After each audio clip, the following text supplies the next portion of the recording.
I am absolutely thrilled now to introduce Dr. David Maloney. Dr. David Maloney is the medical director. Actually, I'm jumping ahead. Let me start because he's got a long list of accomplishments here. Dr.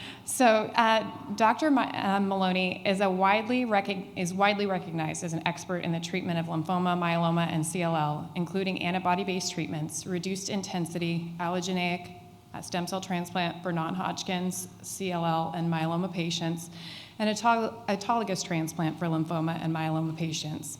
He's the medical director of the Bezos Family Immunotherapy Clinic at SCCA, a professor of medicine in the Division of Oncology at the University of Washington, and a member in the Clinical Research Division at Fred Hutchinson Cancer Research Center.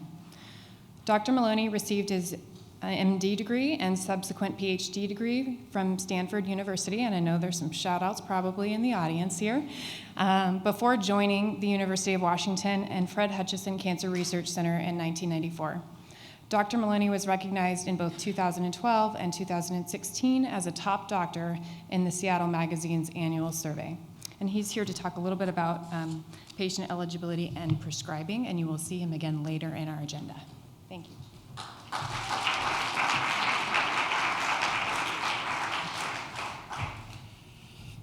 All right, thanks very much. I'm really delighted to be able to be here to talk about this topic. I have to say I'm a pinch hitter, so this was kind of given to me at the last minute after Udi was unable to be here. So you'll have to kind of bear with me. This is going to be something a bit different. So you've been hearing all the cool things that are going to happen, how we're going to cure cancer and et cetera. Now we're kind of getting down to where the rubber meets the road. So how do you actually treat patients, who can get this treatment, and how do we go forward? So this is kind of a bit of a strange topic, and I'm going to handle it in a seemingly backwards way. But bear with me, hopefully it'll make sense as we go. So again, just to orient, I know you've heard many talks about all this, and we just had a fantastic talk about how you actually collect the cells. But I'm going to start in a little bit different thing. So how do we actually do this treatment? So just to orient everybody, you just heard this great talk about collecting cells. So the cells are collected by resting state leukapheresis. And one of the biggest problems we have is patients may or may not have any T cells. And Lindsay is not kidding. We've treated some leukemia patients where we were trying to get cells, and she called me up and said, there is no interface at all. And my comment was, take a guess. And literally, we collected cells, and we're still able, using the process we're using in our cell facility, to grow CAR T cells using our JCAR14 process. So you can still get these cells out of there if you have the technology that can either separate the cells and isolate them, or then grow them potentially in ways that will expand even small numbers of cells. So just the point, the patients that you can do this in do have to have T cells. So they have to have a white count, and they have to be able to be eligible for leukapheresis. Now, the second thing is that there is a period of time of at least 3 to 4 weeks to make these cells. And the process that makes the cells, I'll just gloss over, may include isolation of T cell subsets. That's our kind of claim to fame here in Seattle. We select CD4 and CD8 cells and make 2 CAR T cell products. And that's the same thing that was been picked up by Juno Celgene. And so they're making 2 different CAR T cell products. And then we're giving them back to the patient in a 1-to-1 ratio, which is, again, we think, better way to maximize efficacy and minimize toxicity through a dose response and dose toxicity relationship.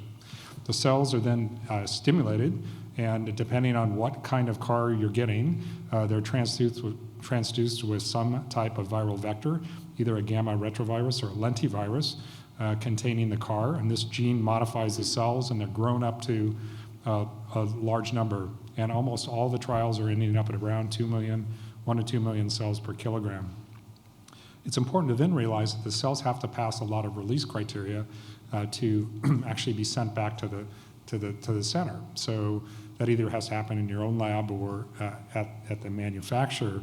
And these are often somewhat arbitrary. The companies set them up like they have to excrete so much gamma interferon, or they have to be so degree of purity. And the problem is, if they're 1% out of that, then you have a non-conforming product. And in cases of commercial products, you may then be having to, at the last second, move somebody onto a clinical trial option as opposed to being able to treat them with your commercial products. So these are all important steps. Then, of course, we give a round of lymphodepletion. People always say, well, why are you giving that lymphodepletion? And the lymphodepletion is really not given to treat the cancer. It's actually given to deplete the normal endogenous T cells. And what that does is it increases the homeostatic cytokines, especially IL-7 and IL-15, which are in the patient's body trying to say, make more T cells. And we want to give the T cells at that opportune time. And I'll talk about this in my subsequent talk, but this is an important factor that really can promote how well the T cells proliferate. And then the cells are infused. They're usually given back in a cryopreserved state when they come back from a third party, such as Kite or Novartis. And they contain low levels of DMSO, so you do have to keep in mind potentially that there could be allergic reactions from DMSO. In our center, when we make them fresh, we're often able to use them fresh, and so we don't have to worry about this as much. Okay, so that's a snapshot to just orient everybody to how this treatment is done. So in that context, how do we actually treat a patient? Now, the second strange thing I'm going to do next is start with toxicity. Now, why would I start with toxicity? Well, I think you have to start with toxicity to figure out how sick do people get with this therapy to understand who can you actually treat.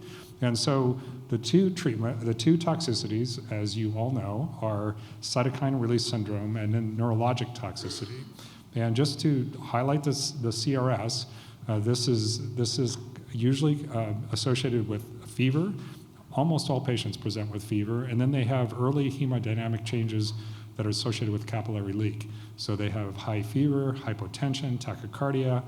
You can monitor their protein and albumins go down. Their weight goes up because you're pumping fluids in them to control these issues. And this can be either mild or can be severe and result in need for ICU care and vasopressors or even intubation. They can develop coagulopathy and have increased transfusion requirements and an increased then risk of hepatic and renal dysfunction, as you can measure by elevated liver functions, bilirubin, and creatinine. They can develop severe cardiac arrhythmias that can be life-threatening. So often patients need to be on monitoring, telemonitoring if they're not in the ICU. And we think many of these symptoms are related to high levels of IL-6 and other cytokines. You can monitor these things in the patient. Serum CRP and ferritin go up. At the UW, we can get daily IL-6 levels the same day.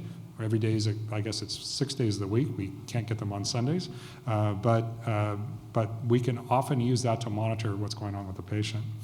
Now, this treatment almost always responds to tocilizumab with or without steroids. And tocilizumab is an anti-IL-6 receptor. So by using that, you block these side effects of IL-6. And so these are kind of the major toxicities, and I'll go into this more in my subsequent talk, but you need this baseline to be able to kind of figure out how to pick patients. This usually goes away within a few days, but can be life-threatening, and patients can die from cytokine release syndrome. Now, the other toxicity that's a bit vexing is the neurologic toxicity. This was a surprise, and we don't really fully understand it. It often presents with patients having word-finding difficulties or using the wrong word, but it can be anywhere of a spectrum to looking like you've had a stroke or even in a complete coma. It can be associated with seizures and can be associated with cerebral edema, and again, can be rarely fatal. The onset of this is usually a few days after the CRS or peak CRS, and again, almost always reversible, but rarely may be fatal. And it's not really clear if our treatments are effective. We usually give steroids, we give patients tons of dexamethasone, but it's not completely clear whether it helps them recover more quickly or not. I mean, there's no randomized studies. And some of the earlier clinical trials just waited it out. And again, most of those patients recovered. So most of the time, using the patient selection criteria that have been done so far, you can get through this and people can recover from this, and probably 95+% of the time. But there are deaths on study or on clinical trials or and with commercial drugs that are associated with this. So why is this? Well, I just told you the major toxicities. So then fast forward and have someone with their heart hanging on by a thread. Okay, they're not going to do well when they're in the ICU on pressors if you don't have any cardiac function. So my point here is, by just looking at the current levels of toxicity, you can then get a handle on what you need to do to the patient to decide what's an acceptable risk. And this is, in clinical trials, it's fairly rigid, but we're now moving beyond clinical trials. We're in the commercial land. And commercial CAR T cells, there aren't eligibility criteria in general. So a lot of what I'm going to share with you is kind of my opinion, and it's the kind of opinions that we've adopted here about how to do this. All right, so what about the general, and this is going to be pretty basic, but what about the general CAR T cell patient? And I'm going to focus here on CAR T cells because that's where we see the cytokine release syndrome and neurologic toxicity. I'm not really going to focus on TCR transduced cells at this point because we don't have as much data yet, and the toxicities seem to be less. All right, so obviously, first thing you want to do is just a general history and physical. And I want to point out some of the things that are kind of deal breakers or can be issues that you have to be aware of. The first one is a prior history of significant autoimmunity, and especially autoimmunity that's been requiring immunosuppression. If you give somebody with a history of autoimmunity CAR T cells and they have severe cytokine storm, you could very easily instantly magnify that. So for example, what's a great example of autoimmunity? Graft versus host disease. So patients who have active graft versus host disease, I would not want to give a CAR T cell to. Now, if it's completely quiet, you might be able to get away with it. And we certainly have treated plenty of patients post-allo transplant, and they actually usually do okay. But we exclude patients who have active GVHD, either chronic or active GVHD, at the time of treatment. As I mentioned earlier, cardiac issues. If someone has had a recent MI, an angina, or major arrhythmias, that's a problem because they're very likely to have major toxicity when they now get high fevers and if they get cytokine release syndrome. Third point, CNS issues. So people who've had prior seizures, TIAs, strokes, and or tumor involvement are clearly seem to be at a slightly higher risk of neurologic toxicity and often are excluded from the clinical trials. Obviously, pulmonary issues. If you can't breathe, you can't oxygenate, and you get really sick, then that's going to be a problem. Concurrent infections, really, really important. It's a really bad idea to give CAR T cells to someone who has an active infection. If you think about it, they have an ongoing inflammatory state, and if you give cytokine release syndrome on top of that, it can be a lethal combination. So major infections are a big issue. History of HIV is a deal breaker in some trials, especially if you're using a lentivirus. Remember, that comes from HIV. It's the HIV backbone. So we would not be able to use that in somebody with HIV, but you could potentially use other CARs, although most have, again, excluded this from all trials, as has most hepatitis. So allergies are just important. Occasionally there are things in the product, like aminoglycosides, that are used in the production of the cells, and if you have an allergic reaction to that, then you can't get that kind of a product. And then obviously the history of their disease treatment, just to know what's going on with their disease. All right, so let's focus then on the disease. What do we usually want to know? Well, we want to know a baseline imaging of the tumor.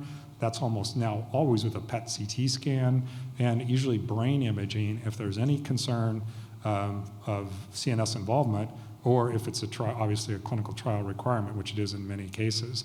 Now, there's many other radiologic procedures you could do, but those are mostly directed at whatever the problem is. So you may need an MR of your spine or MR of your head, but generally baseline imaging would include at least a PET CT scan.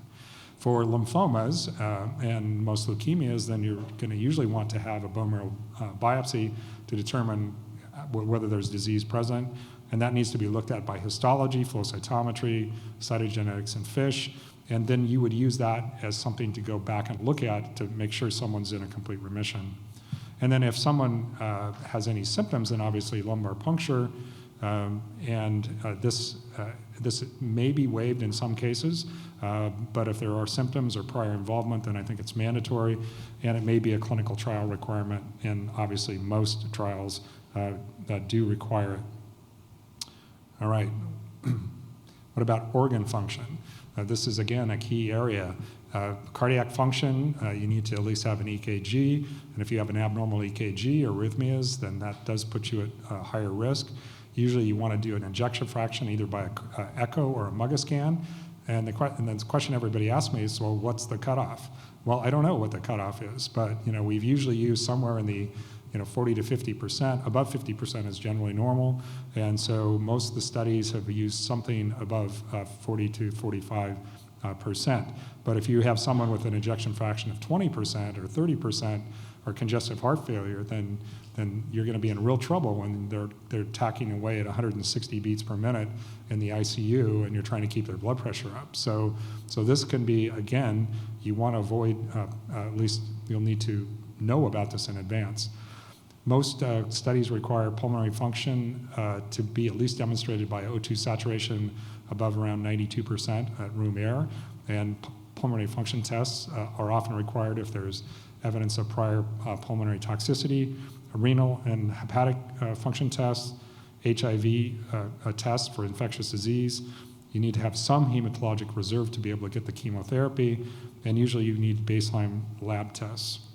So this is a slide that I will go into more detail on my next talk, but now we have basically two approved drugs, axicabtagene ciloleucel or Axicel, or Yescarta, that's on the left, CTL019, which is now tisagen laclusil, which is Kymriah in the middle, and then on the right is the Juno product, Celgene product that's coming along. And the point of this is we now need to try to make choices among these things, and there are differences in terms of their toxicity, and there are differences in terms of potentially their efficacy. And I'm going to go into this much more detail. But what I want to do is kind of then say we've got two commercial products. How are we going to figure out what to do in the clinic? Or is there anything that we can use to make a distinction?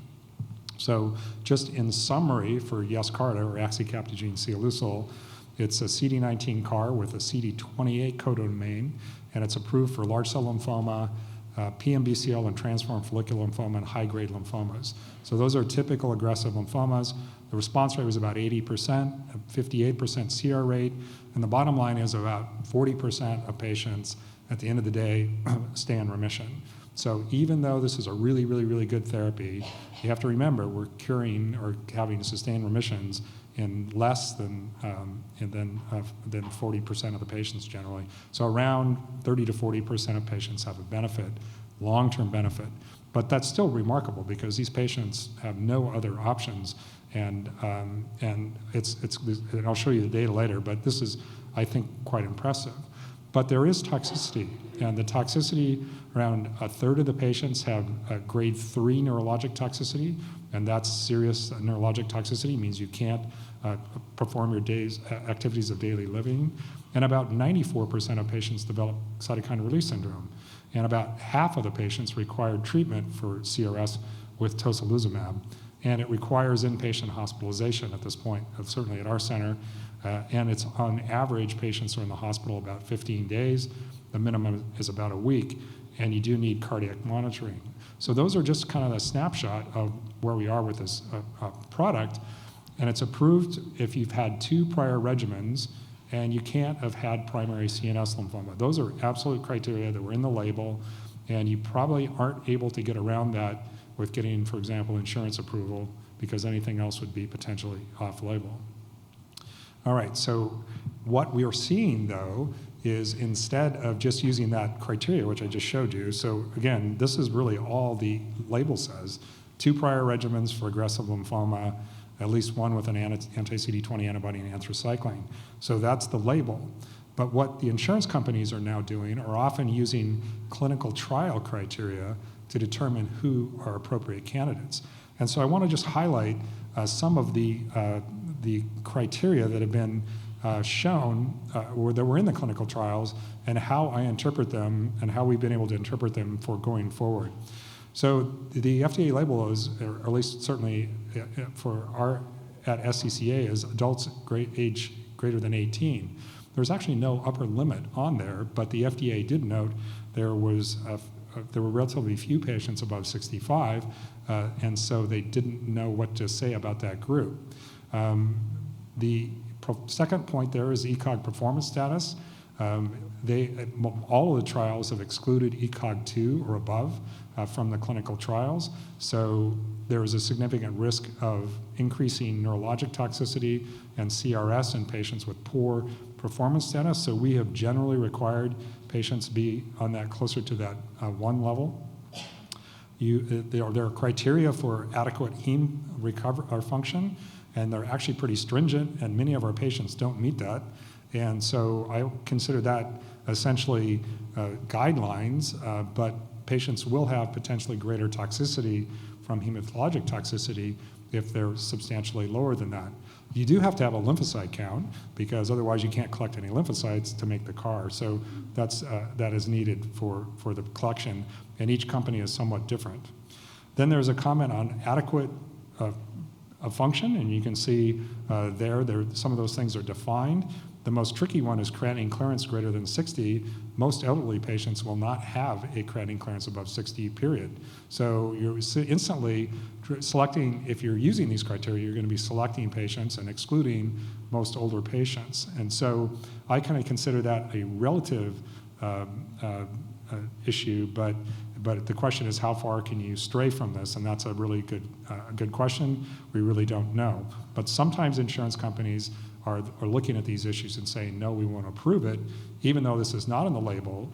But it's the way the clinical trials were done to define a uniform group of patients. You can see the other things along there. Ejection fraction of 50%. Again, I consider those relative, but the question is how far can you stray from that? Clinically significant pleural effusions, I consider that guidance, but a baseline oxygen saturation of 92% is certainly would be reasonable. There is a lot of criteria about what you can have had beforehand for the clinical trials. I think most of these are taken as an as patient basis to just try to avoid concurrent things that could worsen CRS. All right, what about exclusion criteria? In the clinical trial for Yescarta, patients were excluded if they've had a prior transplant. But we've done many patients with prior transplants with our product, and so I consider this kind of a relative issue. And the Kymriah product has been used in a lot of patients after allogeneic transplant, especially in the ALL setting. So I would generally not consider this an issue, although it doesn't come up as often in lymphoma. Hypersensitivity to aminoglycosides is a problem because that's used in the manufacture of Yescarta. Severe active infection requiring therapy should be a deal breaker in terms of infusing the cells. You should stop, wait, make sure things are improved before you start. If you have chronic active hepatitis or B or C, as long as it's under control on suppression, then that's generally allowed. The fifth point there is one of the major issues.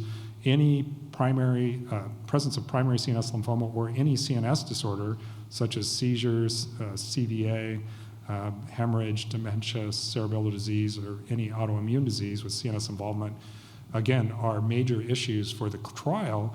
But I would think someone who has a well-controlled seizure disorder, it would not be necessarily a deal breaker. And we have successfully treated many other patients with other products in that setting. Again, history of myocardial infarction or significant cardiac disease is a major problem. If it's completely reversed and stable within 6 to 12 months, I think you could consider it, but obviously at increased risk. And autoimmune diseases are a problem. Now, the other point I just want to make is well, what exact histologies are included in this? You all saw what it said: large cell lymphoma, primary mediastinal, transformed follicular, high grade. But there's about 50 other types of aggressive lymphoma that are all too small to ever do a clinical trial in those, and some of those are shown here. And when I have discussed with Kite who they actually make the drug for, there are some other histologies, as you can see here, that could be considered. Now, I have to say, this would be, this is maybe what Kite would make the drug for, but whether you would get insurance clearance to use it in these settings, I think they're all lumped into the aggressive lymphoma, but that is one of the major issues that's coming down to us trying to figure out how to actually get this done in the clinic. All right, the second product is Kymriah, and I don't have much to say about Kymriah because it just got approved less than a month ago for lymphoma. It's approved for large cell lymphoma, transformed follicular, and high-grade lymphoma. So note, PMBCL is not on that list. So if you had PMBCL, you might only be able to get Yescarta in a commercial setting. The response rate was a 50% overall response rate and 30% CR rate that was persistent. The median duration has not been reached of the responding patients, but if you don't respond, then you do badly. And this had only a 12% grade 3 neurotoxicity, so that seems less than 30% or 29% with the Yescarta. It had 23% grade 3 CRS, but this is misleading. That's the PEN criteria, and that kind of upgrades things, so it's probably a little less CRS than the Yescarta, but only 21% of those patients got treated with tocilizumab or steroids. And importantly, about a quarter of the patients were able to be treated as an outpatient. So that's a big difference than having to sit in the hospital for 14 days, as you can actually treat people as an outpatient.